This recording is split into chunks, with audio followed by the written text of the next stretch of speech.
Hello and welcome to this episode of Kennedy Saves the World. There's a lot of sports drama, and it doesn't really have to do with the Knicks and Pacers, although I think there are a lot of people in both cities who are happy to see that rivalry reignited. But the most dramatic rivalry in sports, especially in basketball, is that between Caitlyn Clark and Angel Reese.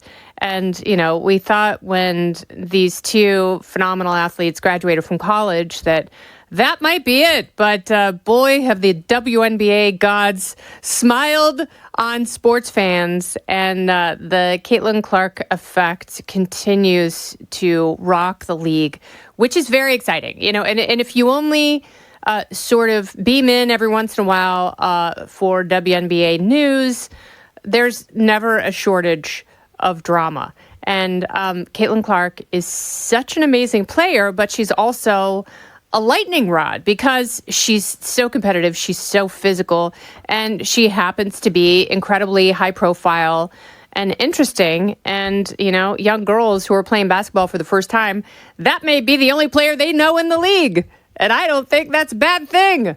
But there are a lot of other jelly beans who play against her in the WNBA who are probably really jealous of her talent.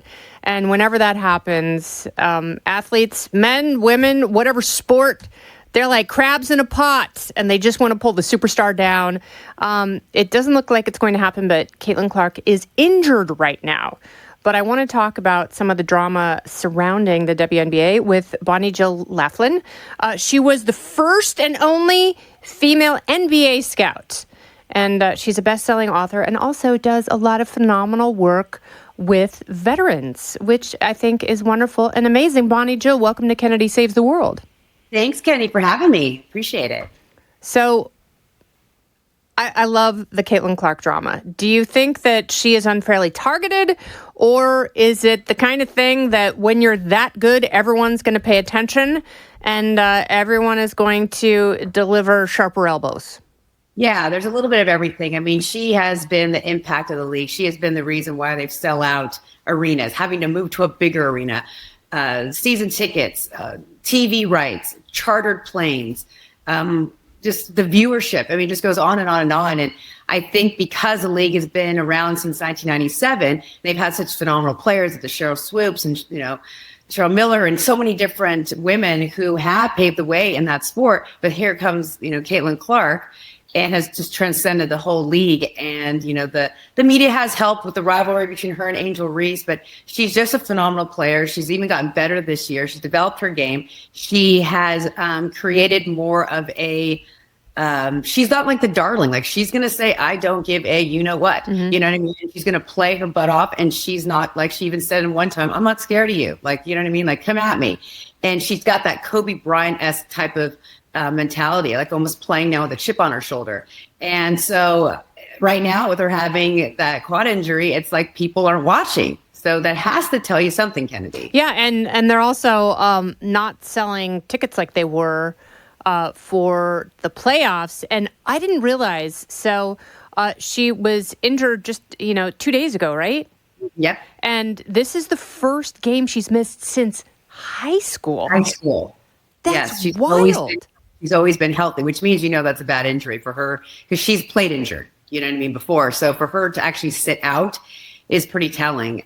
But, what she's done, I mean, I've always been a big fan of obviously college women's basketball and so have a lot of people, but watching now, I mean, I'm watching all these WNBA games and it's so many people have now said, wow, I'll actually put my eyes on it. But a lot of it is just because of Caitlyn. They only want to watch the games that Caitlyn Clark's involved in. And, every one of the Indiana Fevers games is nationally televised, Kennedy. Oh, that's wild. I didn't know that. I mean, I knew that there was so much attention on her and, the team kind of went from worst to first with her sort of leading the charge.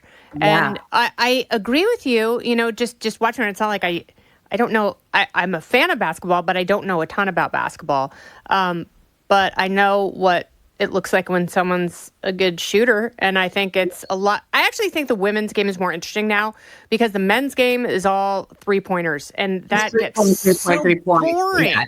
had no defense. These women play defense. Yes. And they barely play defense, maybe in the last 3 minutes of the fourth. But yeah, there's not load management. These girls want to play every game, so they're you do like to watch. They are usually a little more technically sound on the women's part, so they're not going to miss the free throw. They're not. You know what I mean? Yeah.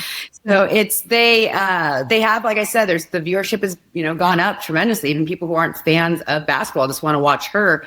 So, the media has played into it, the rivalries and so forth, but she's just, I've had the pleasure of actually meeting her, interviewing her, and she's just, she is a woman that is just not going to settle for anything but, perfection and to get a championship. And, she's, I really like what she's all about. You can see her passion in this. She'd play for free, Kennedy. Yeah. And, when you watch her highlights, she plays with so much finesse, and she appears to be so technical. But I want to talk because I'm always fascinated by people who are at the top of their game, right, no matter what it is. If it could be the corporate world, it could be in politics, could be in sports, but people who ascend to that level and transcend from college to the pros, they obviously have a different process. Yes, they have a different mindset, but that translates. And, you brought up Kobe, and Kobe was always like drenched with sweat when the team would practice because he was already in the weight room for an hour and a half. Yes. And he was so incredibly disciplined. So what did Caitlyn Clark do in the off season to improve her game, and how much of it, from either intel you have or just what you've seen and, the changes to her physiology? Is she conditioning more? Is she weight training? What is going on, and what can we take from that to improve our own fitness? Yeah, and it's funny you say that because, yes, she's, I worked, with Kobe for 13 years when I was with the Lakers, and like the work ethic that Caitlyn has is so parallel to Kobe. Like she shows up 2 hours before, and that's not to even to get treatment and stuff. It's to actually get in the weight room, to work on drills, to just, she's that presence. So she's there for work ethic, and that sometimes that's just in your DNA, right? Either you have work ethic or you don't. And she's got that work ethic that's, it's just so crazy because she's got that Michael Jordan, Kobe Bryant type of work ethic, mentally, physically.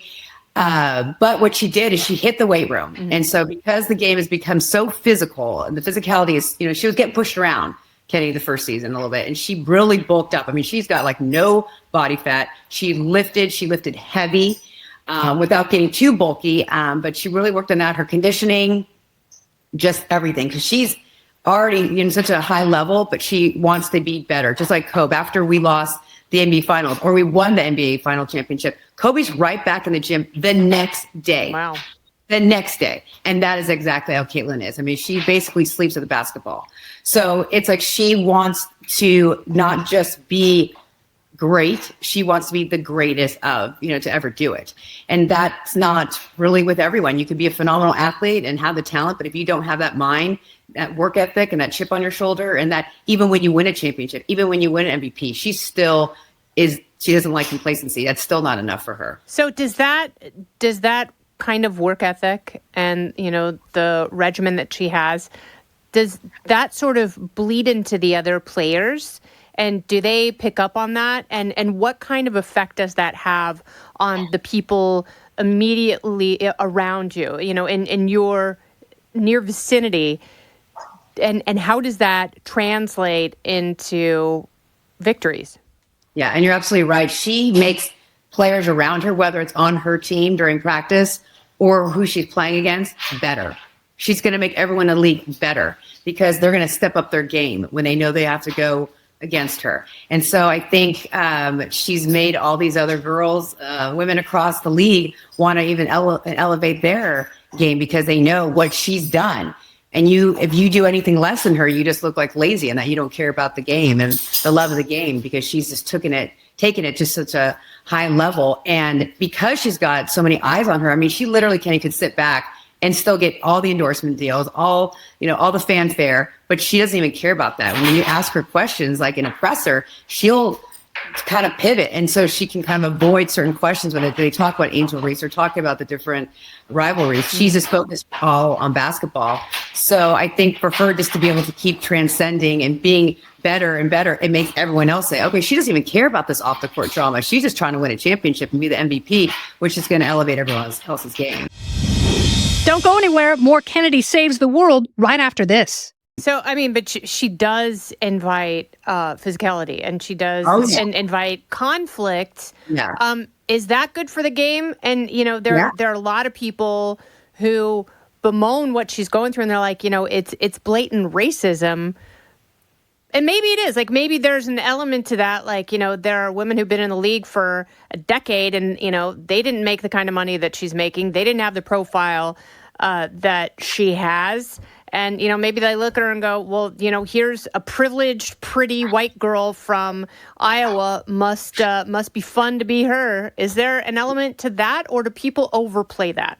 I think they overplay that. I think that's the media really overplaying that, Kennedy, because I think it's you got this, yes, she's a white female, but it's also the fact that I think that there hasn't been anyone who's been able to move the needle like she has. So I think it doesn't matter what color she is. They would have targeted her because she's the one who's they're having, charter planes, like some of these women who are knocking her. You didn't have a charter plane. You were on Southwest Airlines. They don't give her any of her flowers, you know what I mean, for what she has done.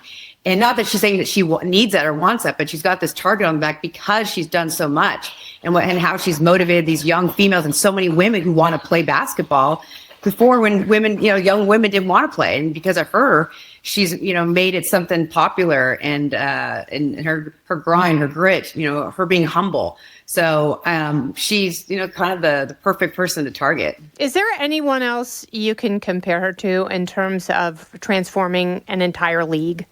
No. I mean, men on the men's side, but not female. I don't. Who on the men's side, though? Just to give people some perspective. Well, I guess it's like when Kobe, when Kobe was coming out of high school and started playing, how he put the eyes on there with Michael Jordan, Larry Bird and Magic Johnson, that rivalry. There's a lot of people who let's just say this, Kennedy, there's a lot of people who stopped watching the NBA once Kobe retired and MJ retired, and so it's like, it's something, it's kind of along the lines of that, once people are fans maybe just of her, not actually the league or a team. Mm-hmm. And who is coming up behind Caitlyn Clark, who's vying for the new crown? Yeah, it's hard because it's like you've got, Paige Bueckers, who's here in Dallas where I'm at, and she's, the number one pick. Does she have that same type of popularity? Of course, people watch the WNBA draft for the first time. They're seeing who these talented players are, but it's hard to put so much just on these rookies because, yes, they did well in college and they, were with this powerhouse programs, but they still just don't have that, that it factor with that Caitlyn has.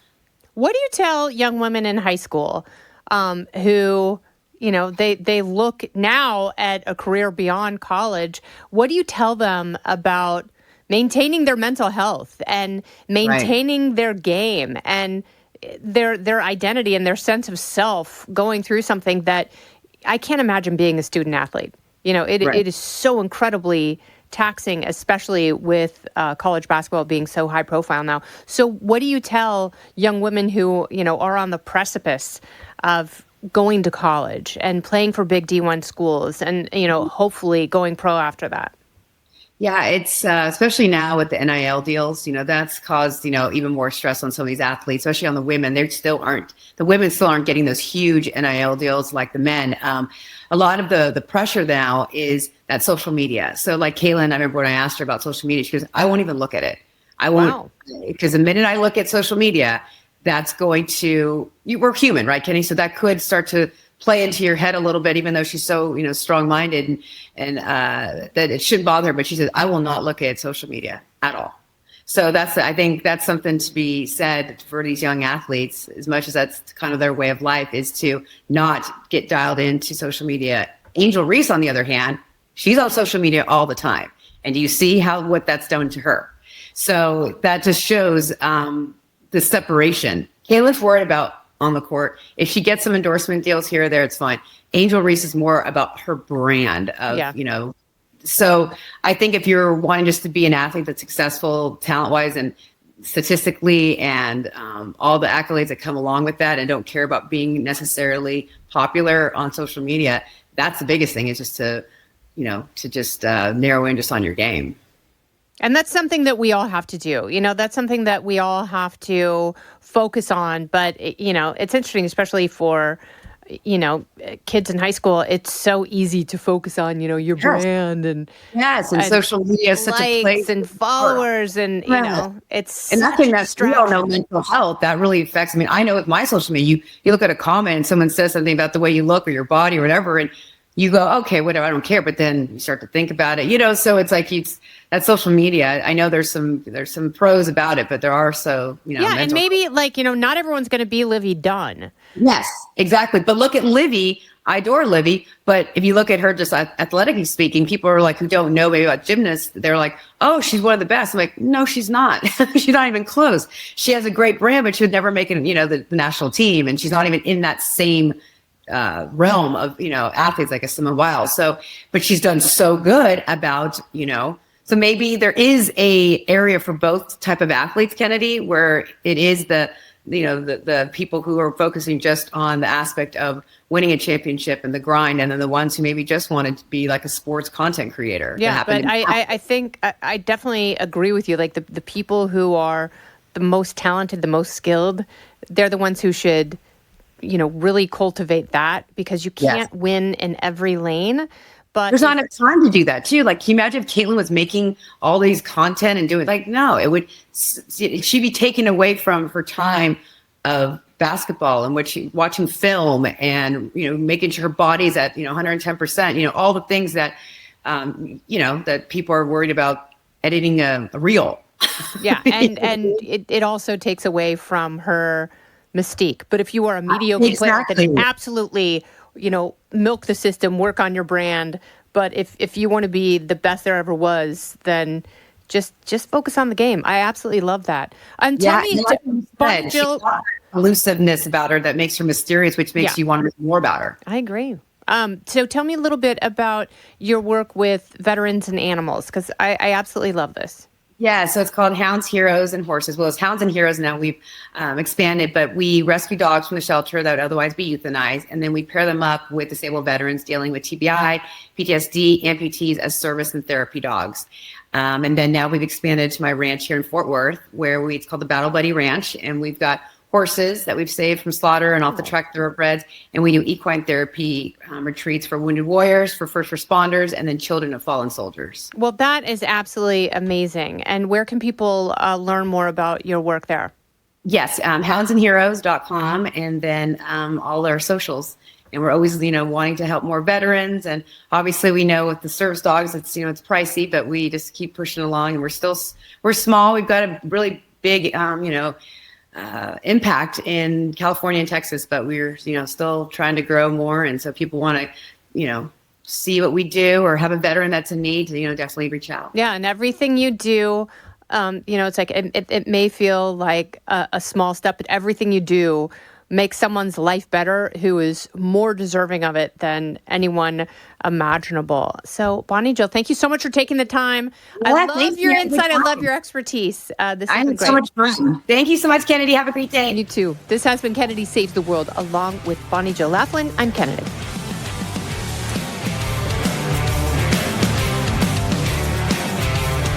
Listen ad-free with a Fox News Podcast Plus subscription on Apple Podcasts, and Amazon Prime members can listen to this show ad-free on the Amazon Music app. Oh, go ahead and leave me a review while you're there. I'd love to hear what you have to say. You've been listening to Kennedy Saves the World on the Fox News Podcast Network.